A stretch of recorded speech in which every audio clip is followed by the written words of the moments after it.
We are officially 1 week from Red Sox opening day. We cannot wait. We're so excited. We're going to talk about a lot of what is going to happen with opening day, the lineup, a little bit of an update on Chris Sale and how they've kind of looked through spring training. And Trevor Story made his debut on Wednesday for the Red Sox after a whirlwind of a first week.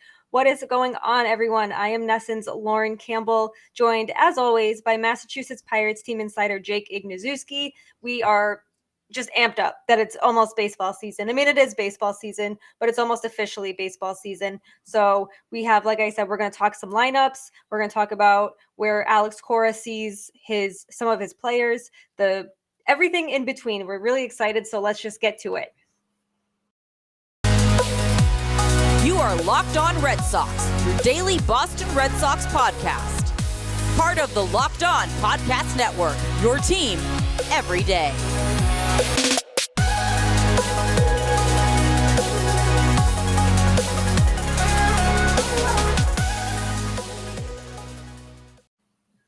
Thank you so much for making Locked On Red Sox your first listen of every single day. So on Wednesday, Alex Cora said that he is not completely ruling out another addition in free agency, somebody who's not with the Red Sox, but for the most part, he does believe that his 28-man roster for opening day, all of those guys already are in camp. So if you were hoping for another big name to be signed, maybe another relief pitcher or a starter to take the place of Chris Sale, kind of bridge that gap until he comes back, doesn't look like it's going to happen. So the lineup, we're probably on Wednesday got closest to what we will get for an opening day lineup, which is really good. It's really good to see those guys. Red Sox put up 10 runs, lots of home runs, lots of fun. It was really good to see kind of everyone contribute. But like I said earlier, we're 1 week away from opening day, and it sounds like this roster is pretty much set. It looks like it, and I'm not complaining with the people who are still on the roster currently. One guy who did get signed to a minor league deal last week, reliever Hansel Robles, he still has yet to report to camp due to some visa issues. So that could be one guy that we potentially don't see on the 28-man roster just to start the season. He should be in camp. Alex Cora is hopeful he'll be in camp Thursday or Friday. Very true. He's en route. He's en route, but I mean, with us just a week away, it'll be interesting to see if they start him down in Worcester just to work his arm up and like that sort of stuff. But I mean, so we could see like Phillips Valdez potentially come up and stay up as well. As well as maybe Cutter Crawford just fill in a little bit, but I don't really mind it too much. He's a guy who, especially if he's not able to build up, we could see a lot of balls going out of Fenway or wherever the Sox are playing very early.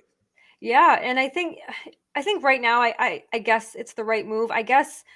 Well, I know, and maybe it's not the right move because I've been preaching pitching, and like I said, I love the Trevor Story signing. I think it's great, but it doesn't do anything for your pitching. And I mean, there's still names out there. I'm still just they need someone because I don't think who they have, whether it's Tanner Houck, who drilled 3 batters on Wednesday, and again that's the third time through the lineup. He's got good stuff. It's just a matter of getting it under control. There's just not a lot of trust after really Pavetta in that lineup, in the rotation, and Garrett Whitlock has been a big question mark for this team because he was lights out in the bullpen in 2021. That he's brought up as a starter. Alex Cora did say he was going to stretch him out, but for the opener, Garrett Whitlock will be available out of the bullpen. But Alex Cora has yet to confirm, or he has yet to really take him out of the starting rotation. He is very open to it still. It doesn't sound like they're committing to him in the bullpen just yet. And I really hope they make that decision sooner rather than later. We've seen this before with guys going from starter to reliever, from reliever to starter. And we've talked to other people on this show here that it just messes with their routine. And I constantly go back to Daniel Bard because he was lights out, and then they're moving him around. They're shuffling him from starter to bullpen. You never know when he's going to pitch. And he ended up retiring down the road, ended up coming back and had a great comeback story. So I was super happy for that. But Garrett Whitlock still is really, really young, has a ton of potential, and they really need to decide right away what his role is with this team so they don't damage any confidence and they don't really damage him as a pitcher. Yeah, couldn't agree more. I saw that report this morning. I was a little bit confused because it seemed like Cora was in between him and Rich Hill on who will be that fifth starter. Both of them have looked really well so far, and both of them have yet to actually allow a single run. So, you can't complain about that, especially Rich Hill being the oldest player currently in the MLB. But, with Whitlock, I think it's all about obviously building his arm up to be able to start reliably. Something that Chaim has said multiple times about Whitlock is, we got to remember he did come off of Tommy John surgery before he started with the Red Sox. So, we saw him start the game, pitched 3 innings, only allowed 1 hit, 2 strikeouts. So, he's looking really good. He's looking as efficient as he did last season. But, if there is going to be somebody who I'm going to feel confident in for how well he's pitched so far this season, it's honestly going to be Rich Hill in that 5th spot, just because, he's obviously got the experience, and you can't complain with him playing 2 games, having 5 strikeouts over 5 innings. Yeah, and I think he is what he is. He's 42 years old. He still looks really good, and I think he could be a really, really solid 5th starter. I don't want the Red Sox to really put too much pressure on him going into the season, but he is very comfortable in Boston. He's been here a time or two. So I think he'll be just fine. It's so fascinating, I guess, to see after Chris Sale went down how, much like, the Red Sox didn't really panic. And even though fans were panicking everywhere, it's just Alex Cora has always seemed cool, calm, and collected throughout this whole process. But his lineup on Wednesday, Alex Cora's Red Sox lineup on Wednesday, was as close to probably what we're going to get on opening day. And the first 6 there are really scary. That's a deep lineup. And something that I thought was interesting was against right-handed pitchers, Cora said that Rafael Devers likely will hit second, with Trevor Story batting 6th. And against left-handed pitchers, they'll do a little switcheroo. So Story will hit second and Devers will bat somewhere in the cleanup role. And he added that he is, quote unquote, loving Rafi hitting second. And you wonder why. He hit a home run on Wednesday, an absolute moonshot. He looks really good. Devers looks really good. Looks like he slimmed down a little bit at the plate. I think that, and we know what he can do with his bat. It's obviously just the defense, but the lineup on Wednesday, so was Kike Hernandez, Rafael Devers, Xander Bogaerts, JD Martinez, Alex Verdugo, Trevor Story, Bobby Delbeck, Jackie Bradley Jr., and Christian Vasquez. So it's a pretty good lineup. I'd say, from 7 to 9, if Delbeck can do what he did, mirror what he did at the end of 2021, then we're in business. I think Christian Vasquez, he had a home run on Wednesday as well. And JBJ they are 2 people who are going to have a lot of eyes on them for, different reasons. JBJ had a terrible year in 2021. He's more known for his defense. And then there's Christian Vasquez, who kind of, I feel like, quietly had a down year last year. And I think that's because he's, I think catchers maybe sometimes get away with it because the offense really isn't always their thing. It's defense. They're throwing guys out left and right. So I think those 2 really are going to have a lot of eyes on them, a lot of question marks. But when you go 1 through 6 and maybe even 7, that's a pretty deep lineup. I couldn't agree more. And obviously Story being slotted into that lineup makes it a lot stronger, makes me a lot more confident as a fan. I don't mind the Devers hitting second, but what was wrong with Xander Bogaerts hitting second? I've always seen him in second, since he's really been in the starting lineup. So it's an interesting move. I don't mind it. Like you said, it worked out today. Devers hit a home run. But the other thing as well is I understand Alex Verdugo in the 5 spot. I get it. He's very good at getting on base, has very good contact numbers. I don't know. I just don't understand why Story maybe isn't 5 and Verdugo is at 6. I would just love some sort of explanation. Like I know Cora said that he loves Rafi hitting second.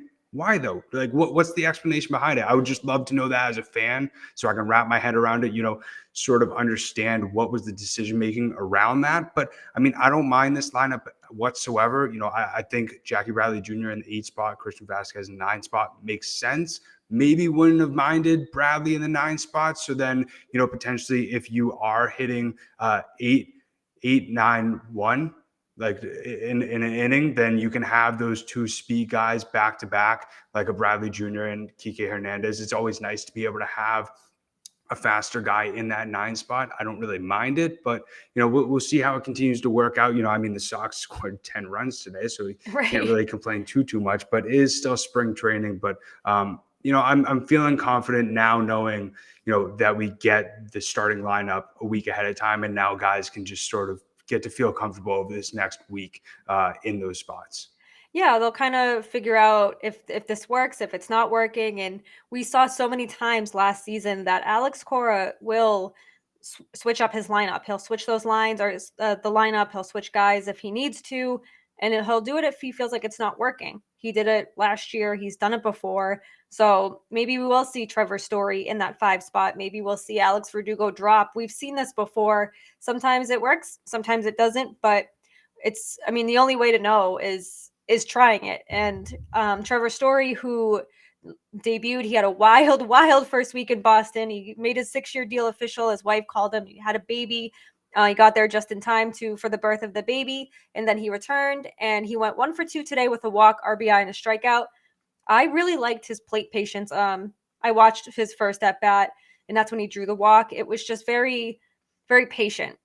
And I think that's what you need when you're batting in a spot like him. You can either move the guys with a walk, or you get yourself on base and just get in position to put yourself into scoring position. So no, it wasn't super flashy. He didn't hit home runs, but he did drive in runs. So that was really encouraging. And it's only his first at bats in spring training. So I don't think, even if he went 0 for 2, I'm not going to sit here and start bashing the panic button. But I was impressed. I liked what I saw, and it just made me more excited to actually see him in regular season games.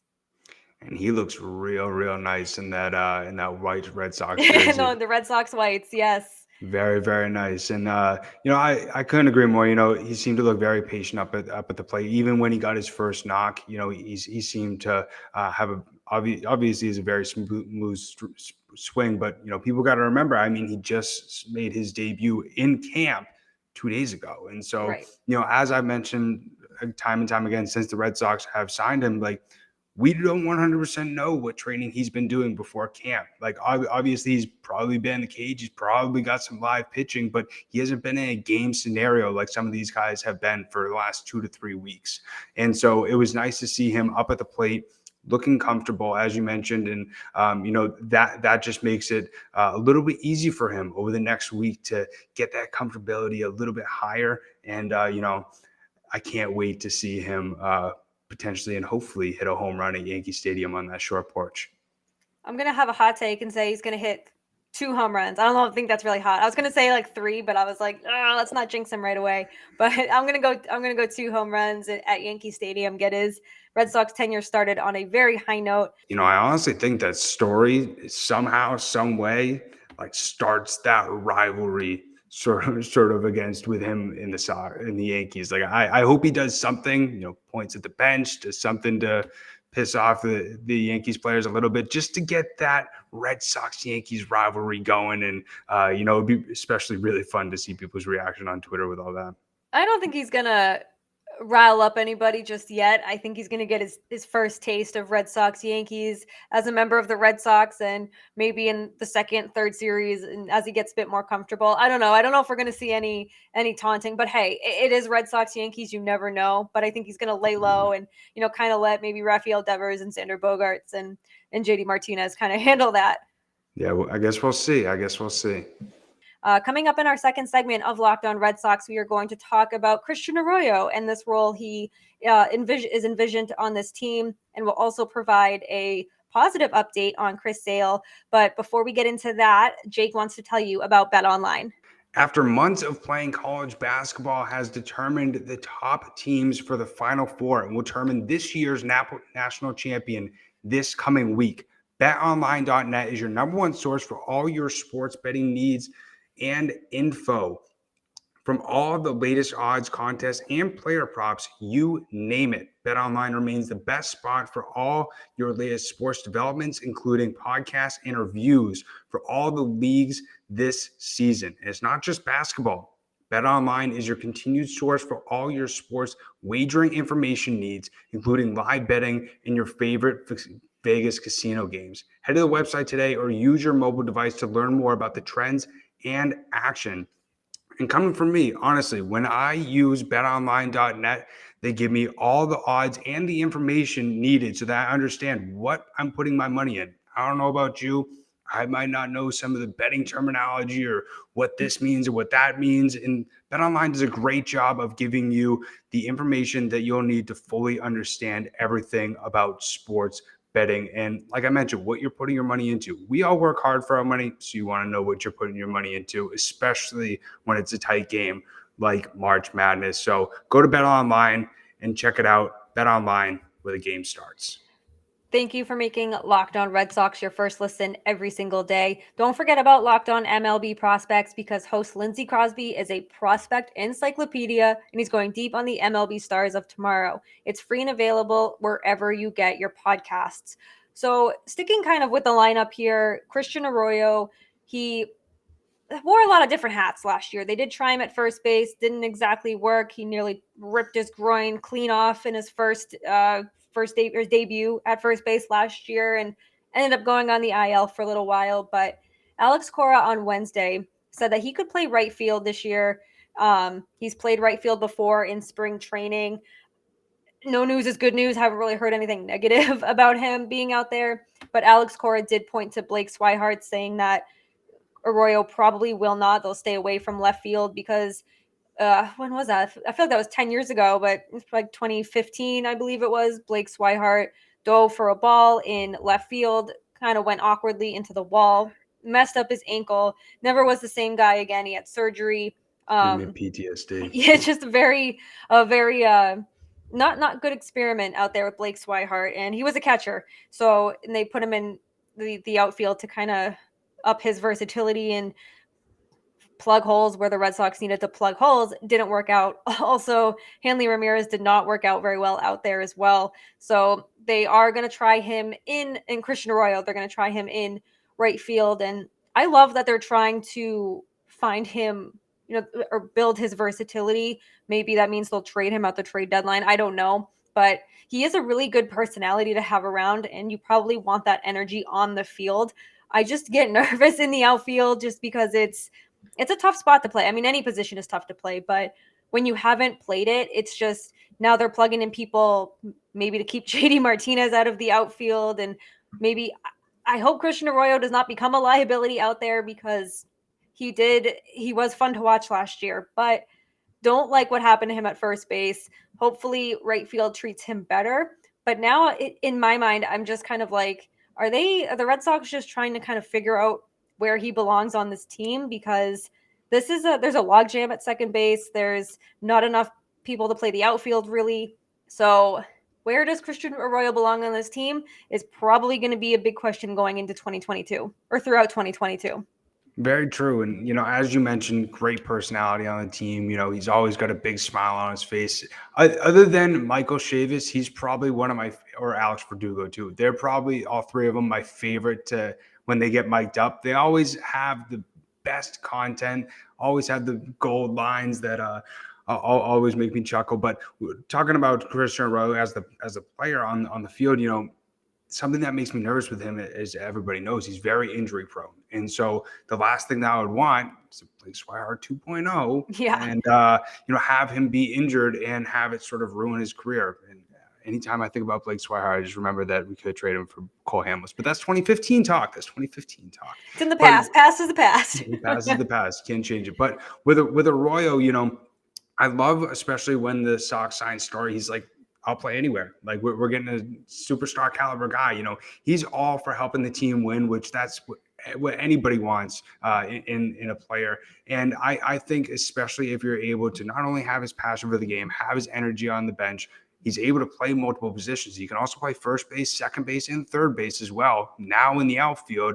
And I mean, when he was on the field, he had a really consistent bat. Could hit for power sometimes too. Who knows what he could do for 100 games, or something like that. And they're able to put him in sort of like a Marwin Gonzalez was last year. Just the versatility. We know how much Chaim Bloom loves that.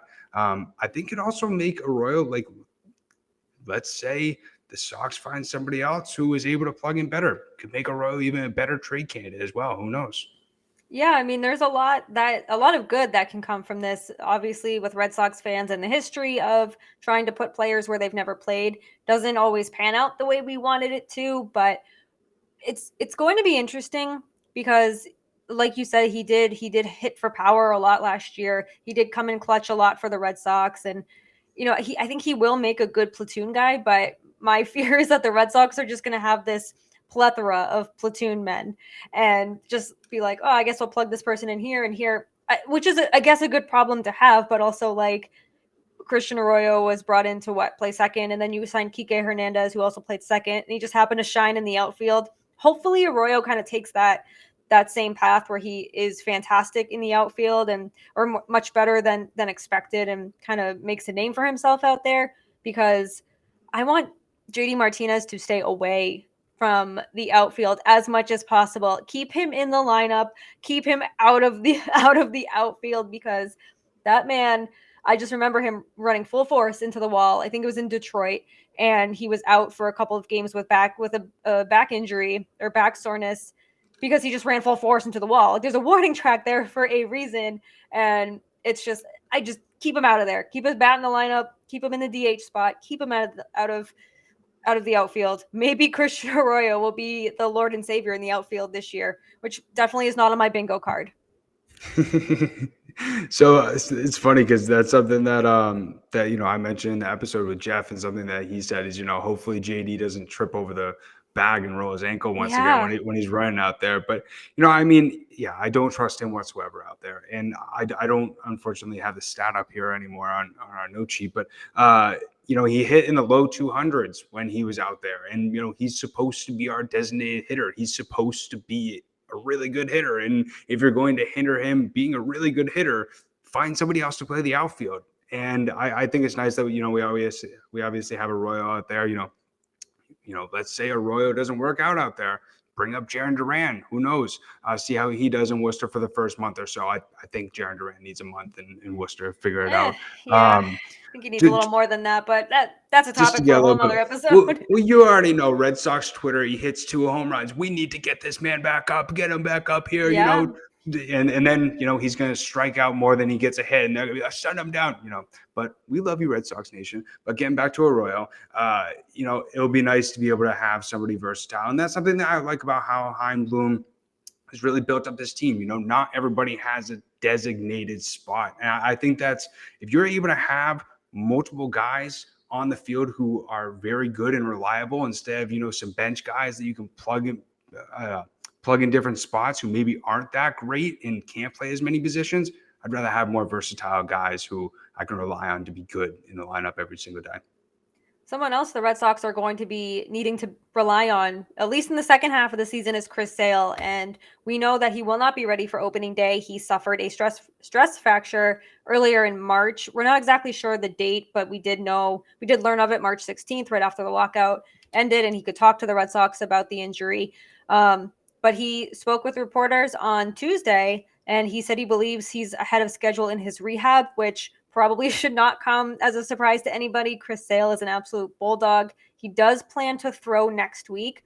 Not really sure what that entails, if he's just going to, play a small game of catch with Vasquez or one of his other teammates. It's still unclear if he's even going to travel to New York and Detroit, or if he's going to stay behind in Fort Myers to continue to rehab there.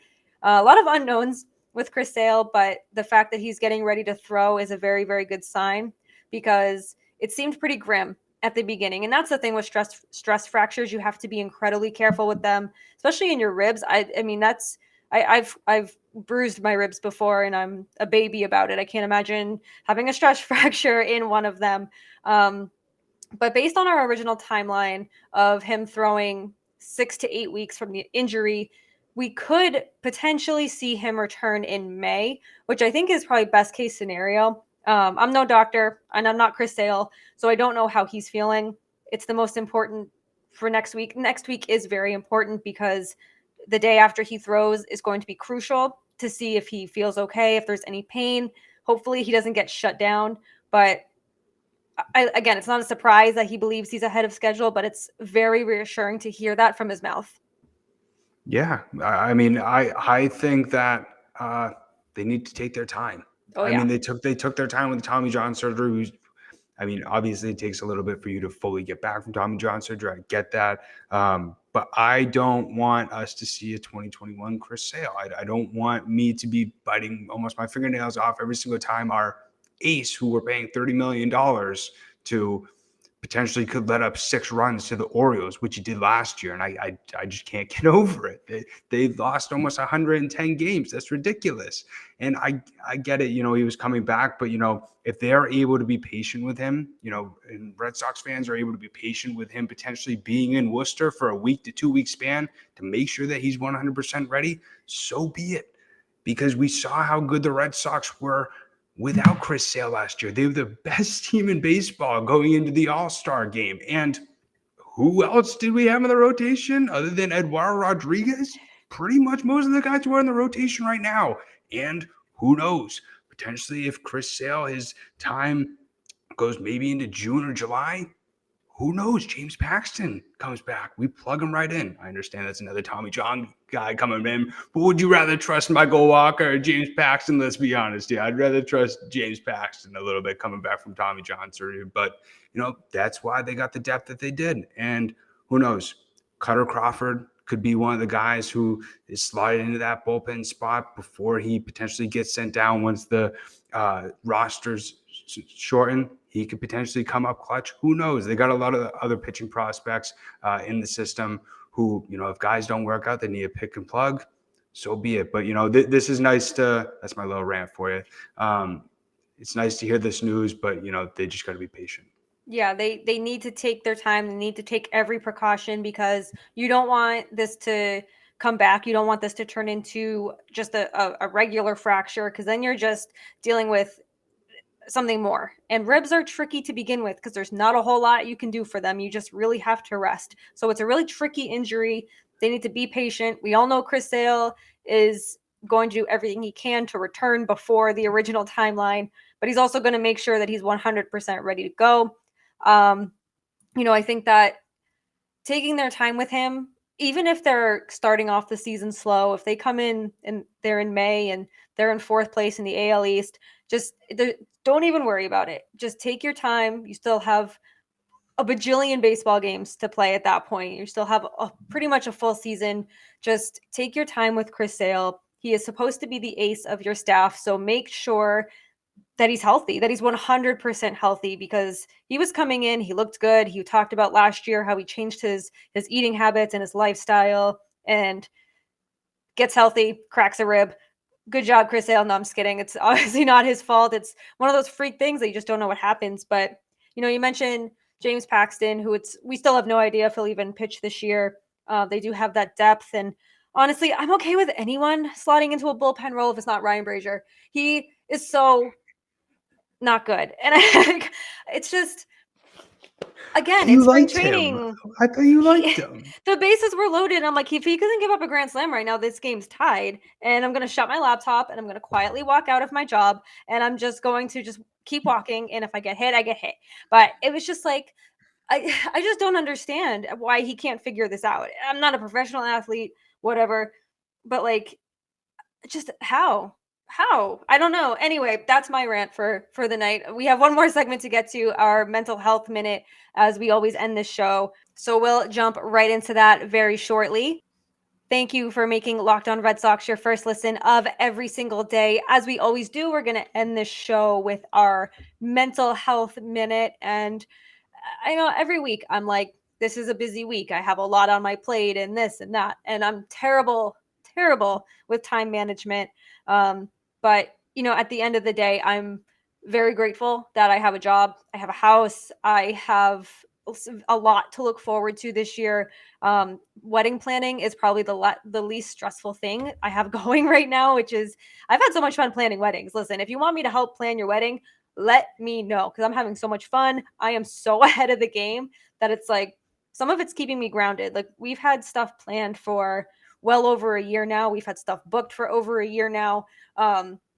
So that's kind of just been like really keeping me grounded and keeping me like in a really good spot. And I'm super excited. My fiance will be working for the Woo Sox this season, so I'm super excited that we'll be hanging around in Worcester a lot. So if you see us, please say hi. You probably won't see him. He'll be producing the games, but if you see I'll a be guy, there. me and Jake will be there. So come say hi to us. If you see a guy that kind of looks like Jesus walking around, that's probably my fiance. Say hi. We're all very friendly people, so we're super excited to that. If they do have the bark in the park, I'm probably not going to be bringing my dog. I know people on Twitter absolutely love my dog, but she's not ready for that yet. She's very anxious, and I understand, but so we don't want to overwhelm her. But like I said, I have so much on my plate all the time, but I just keeping in mind like how much good I have going for me. And I don't want to wish this year away. I'm super excited for my wedding in August, but I'm just enjoying the process of it. And when I get overwhelmed, whether it's work or stuff going on outside of work, I just remember that this is something I can control. And if I can't control it, I can control how I react to it. And I can't get overwhelmed and just start freaking out and getting mad at small things because it's something I can't control. But what I do have in my control keeps me grounded and just keeps me in a better state of mind. So something that I try to remind myself, because I've been feeling the same way, is you create your reality. Nobody else does. You control the way that you see things. You control the way that you pose things to yourself. So, I mean, I say it time and time again, but you get to do all these things. You get to have a job. You get to have a car, and that's what I try to change in my mind. Like, I have to go to a job where I talk about sports, like, and I have to be there. But sometimes I'm like, oh, I got work. I just want to chill with friends, or I just want to hang around. But at the end of the day, I'm doing what I've always dreamed to do. And Right. you get little reminders in life of why you love doing things. And I love doing this podcast. Even though I do it right after work, I look forward to talking about the Red Sox and engaging with this amazing audience that we have. So being able to take a bird's eye view. What am I grateful for? Let's think about some other people maybe who live a little bit east from us in different countries. Like, what potentially are they going through? And I'm over here safe. I'm over here. I have a car. I have a loving family. I have all these material items that I love, that I appreciate. And so, yeah. And also be grateful that you're alive today. Seriously, because something, knock on wood, hopefully nothing ever happens to you that could, but at the same time, you never know. So every single day you wake up, thank whoever you believe in, or whatever, that you're alive, that you're breathing, that you're healthy. You have 10 fingers, you have 10 toes. And yeah, we're grateful for you guys. We're grateful for everybody Sure that takes a are. second to listen to this podcast. And we can't wait to be talking Sox for you guys for Monday through Friday for the Yeah. rest of the 2022 season. It's going to be fun when games start, regular season games start, and we get some benches clearing brawls, and we get I some hope so. controversial calls, and we get balls and strikes that shouldn't be. We get ejections, and hopefully we get more of this Alex Cora beard. I am loving bearded Alex Cora. I'm just like, I love it. This man grew a beard in quarantine during COVID and was like, I'm doing it, sticking with it. I love it. I think it makes him look a little older, but I do love that he's trying something new. And I think that's only a really good omen for 2022. And I think that is a good spot to end today's episode. As always, thank you for making Locked On Red Sox your first listen of every day. Jake said it best. We're super grateful for you listening to this podcast, leaving us comments, rate, review, and subscribe to Locked On Red Sox right here on YouTube, Google, Apple, Spotify, wherever you get your podcast is where you can hear us chatting about Red Sox. Be sure to check out the other MLB shows across the Locked On network. Everyone's just as jazzed as we are about baseball. You have Locked On A's, Locked On Astros, Locked On Yankees, Locked On Giants, Locked On Dodgers. Everyone Everyone's doing a really good job. Even Locked On Orioles, they don't have a very happy season ahead of them, but they are absolutely loving the baseball talk Monday through Friday. And be sure to rate, review, and subscribe to us. I already told you that, so I'm going to tell you again. But thank you for making Locked On Red Sox your first listen of every day. Be sure to come back on Friday. We have a very exciting guest for you, and we're super excited to talk to him about the upcoming Red Sox season. But until then, head on over to Locked On MLB, where friend of the podcast, Paul Francis Sullivan, but please call him Sully, brings you his unique perspective on the major leagues, both past and present. It's free and available wherever you get your podcast. Have a great day. We will see you Friday. Peace.